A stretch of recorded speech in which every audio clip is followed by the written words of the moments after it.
Hi guys, Garage RC here, back on another video. So today's video is something different. I've got a unboxing and review, which I'll combine with. So this is a 1/10 scale unboxing and review for the RMX 2.0 RTR.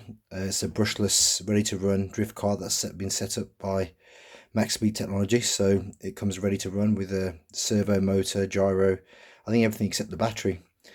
So let's get this unboxed and see what you think.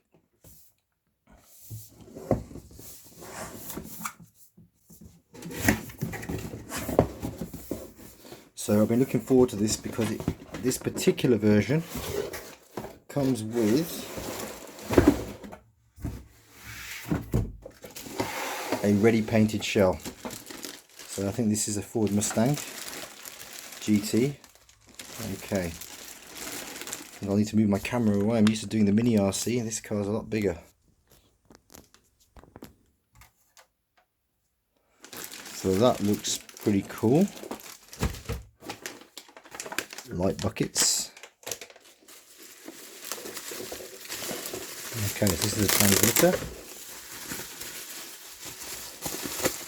So the attraction of this was it's ready to run. I've got a Y2D and a Sakura. So I wanted to see how this compares and also to compare it to the setup of my little mini rear-wheel drive drift car. So that's a transmitter. Okay, right, I have to work out with the gyro controllers for that, but function. Right, okay, so that's transmitter. Let's get to the meat of it. Okay, so this is the car here.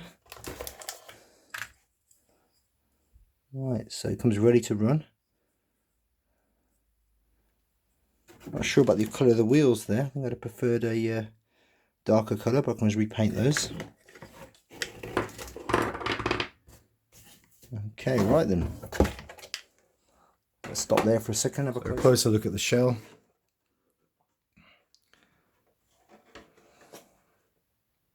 That really is nice. Very nice. It's been pre-painted and I'm just getting the hang of painting my 1/24 scale. I've done a few 1/10 scale Lex and polycarbonate bodies, and yeah, it's a bit more of a skill to it, but this is absolutely lovely. It's been done really nicely, and that was the other reason why I went for this kit, for this particular shell. Brilliant. That is gorgeous. So the drift tires are already installed. It says max speed technology on the wheels, very nice. Still not sure about the orange colour with the red car, but for now I'll be not worrying about that. The motor has been low mounted, but I think with this particular set you can high mount it. It's got a metal motor pinion. So this car's already been run, they've tested it, that's why it's got tyre marks on there, which is kind of what I do when I set cars up for people.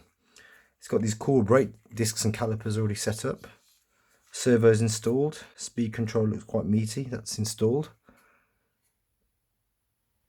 I'm guessing that is the receiver and gyro built in together. Oh no, I'm wrong. What's this over here? That's the receiver and that must be the gyro. Yep, it's got the adjustment on there and set. Brilliant. Okay, so let's have a little look around at this. Okay, that's shocks have already had the tension set to them. Shaft driven.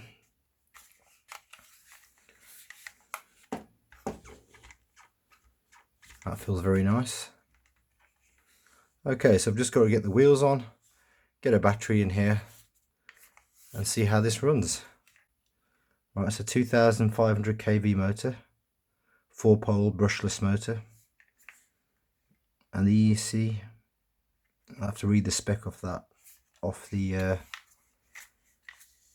spec sheet that's come with the car. Now I've already taken the liberty of ordering a magnetic mount system for the body, so that I don't have to drill holes in that beautiful shell. Okay guys, see what else we've got here. We've got tools, instructions, I think that's an optional parts list. Okay, so it's just touching the mount on now.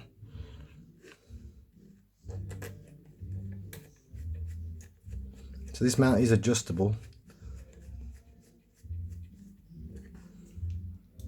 by twisting these here, and that can extend it forwards and back, and you can use the spare spacers if you need to change a vertical height. Now I'm just going to get these locked in. I think I need to cut the front body post down a little bit before I can sit these on top. I think otherwise these are going to be way too high. So I'm thinking it's going to be about there, so I'll cut that down in a second. We'll get that done. Okay, so with a bit of trial and error, I cut them down so there's only 3 holes left, and that should give me quite a low riding stance, and I can raise it if I need to a little bit, but I'm quite happy with that. Okay, good. I'll do a side view later. So guys, I've got the magnetic mounts mounted. This shell is absolutely beautiful. I can't tell you, the quality of the finish on the shell is very good. I had to install the wing mirrors, put a couple of decals on the side. I had to fit the light bucket decals and then tape the light buckets in, but they look fantastic and I can't wait to get some real lights into this car. I think it will look absolutely amazing. But yeah, the detail is absolutely beautiful on this car. The only gripe I have is the orange wheels, but even they look cool when it's driving. I'd have preferred some silver or black wheels, but I'm sure I can sort that out. Yeah, otherwise, the look of this car is absolutely superb. Driving wise, let's get to the details of what the spec is, and I'll go through how the car handles in a moment. So let's just lift off our now newly placed magnetic mounts, and hopefully, there we go. That's how the magnet mounts seat inside the car. Took a little bit of messing around to get that right, but it's double-sided tape. Once I'm happy with that, I may hot glue those into place so it doesn't move, and reinforce certain parts of the shell with hot glue, just so there's just protects it for that little bit longer. I do intend to drive with this shell on because it is so gorgeous and it looked good in the videos, but also because I'm totally in love with it. So let's move the shell to one side. Okay, let's just disconnect the battery first. So the spec of this car I'm going to put up in the display so you can see exactly what additional features this has to the previous generation. So it's a brushless setup. I'm using a shorty lipo there, as you can see, and I've not got that locked in, and it's fairly sturdy and in place. But if you use a larger size lipo, these side holding mounts that you use the R-clips with there will actually hold it pretty firmly in place. So the car is ready to run. The gyro is preset, everything is preset. There is a 3rd channel gyro option, which this transmitter, as far as I can tell, has a channel 3 button, but not where you can adjust the channel 3. So I dare say I'd want to use a different transmitter to give me more tunability with that. But this is a ready to run car, and definitely it is ready to run. Apart from a few decals on the shell, you plug your battery in, turn the transmitter on, and off you go. The gyro is already set and the car is already set to drift. So the main features of the car, we've got steel CVDs out back, there and there. Got a locked diff, factory assembled shocks, oil filled shocks. As we know, this is the magnetic mount I've just mounted on. The suspension feels very smooth and very pliable. Sorry, let's get that on picture.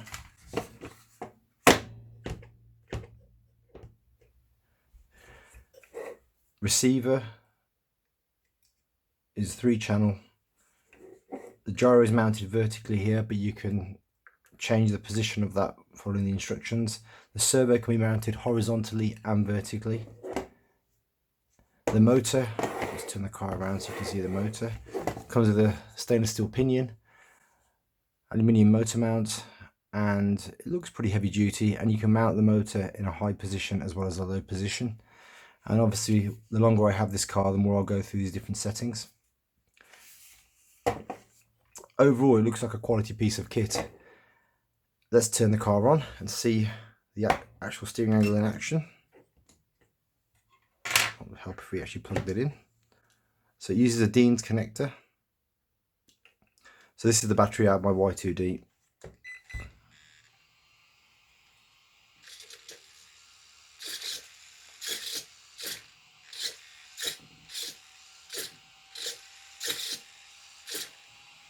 Okay, you can adjust the endpoints from the transmitter, and you can adjust the dual rate as well.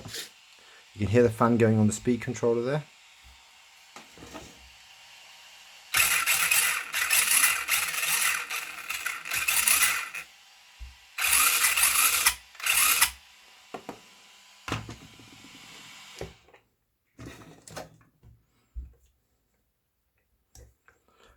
So that's the basic setup we've got there. As I've said, I've put on the side link here, the side view, the actual spec of the car, because I'm sure I've forgotten something, and I'll put some pictures up from the box. How does the car handle? Bearing in mind I have got two other 1/10 scale drift cars, this thing out of the box is absolutely amazing. You'll see in the footage I'm actually driving it around my Mini Z 1/24 scale drift track and actually managing to stay in the lanes. It is very easy to drive, and certainly if you've not had a 1/10 scale drift car or any drift car, this thing handles out of the box and is brilliant. In terms of, you know, how would it perform over a proper circuit, I think once I've got more space to test that out, I've got complete confidence in this car, and that's without any hop-ups, which there are lots you can install. Certainly as far as I'm concerned, having driven 1/24 scale and smaller mini rear-wheel drive drift cars, this can hold the drift. You can change direction easily, and you can put the power down if you want to and get more speed up, and you can slow it right down. Really nice handling car, and it looks absolutely epic with that shell on. How would it compare in a competition? Guys, I'll be honest, I have not actually been to a 1/10 scale competition, but this is why I'm getting the cars together. I fully intend to. But for me, it inspires confidence in the handling. You can literally pick up the transmitter, and with a few bursts, blips to the throttle, you're drifting. Obviously, I've got experience in drifting the smaller cars, and what I will say, these bigger cars are much easier to handle, much easier to drift, and a lot of fun. So in terms of what I think of this car, I'm just admiring the brake discs again. I'll just put that up on the side so you can see that. Nice little details. Now, I know some of you out there who are more experienced in 1/10 scale will talk about the adjustability of the Y2D and the Sakura. That's great, but if you've not had one of these before, this is a nice way to start. It is really straightforward, and you'll be drifting, and a lot of the times these things, they're competitive depending on your driving. It comes down to driver skill. So certainly for me, I'll give this a big thumbs up, and I definitely recommend it, especially with this pre-painted shell. Anything they could improve on here? Well, guys, as it stands right now, I think I just need to live with it a little bit before I make a full assessment of durability and things like that. But overall, I am very happy with this car, and it will be taking a proud place on my shelf.